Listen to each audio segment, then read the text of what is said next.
And now sports with Matt Gittins on KPBI News 6, your news source for East Idaho.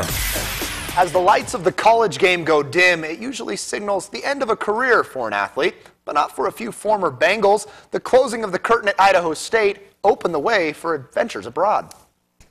If you walked past Reed Gym lately, you may have double-taked at a few familiar faces that have found their way back to Pocatello. Amorrow Morgan and Rolando Little have both taken their games across the pond to play professionally in Europe. I wanted to know the biggest change they've noticed moving across the Atlantic.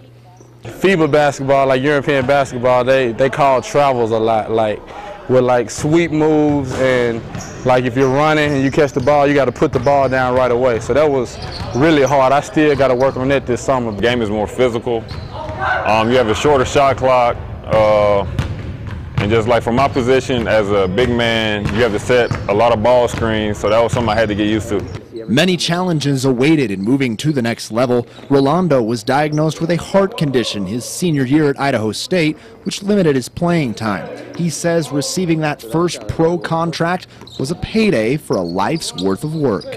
Exactly. And now, like just being blessed enough to have the opportunity to move up higher leagues and better countries, you know, it's definitely all worth it. As I talked with both Amorrow and Rolando, it was clear that Idaho State really helped them prepare for the next level. I feel like Coach O'Brien, he prepared me, make sure I was prepared physically, like in the weight room, from learning how to defend certain ball screens, because in Europe there's a lot of ball screens. Like almost every time down the court there's another ball screen. So I feel like I was able to learn how to use them correctly and defend them pretty well.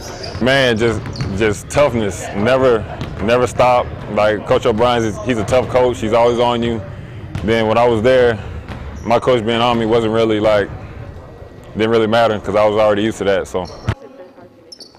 Both players tell me that they are planning on playing in Europe again next season. They are just waiting for their agents and the new contracts to find out which country it will be in. In the meantime, they will continue to work out and train up at Idaho State.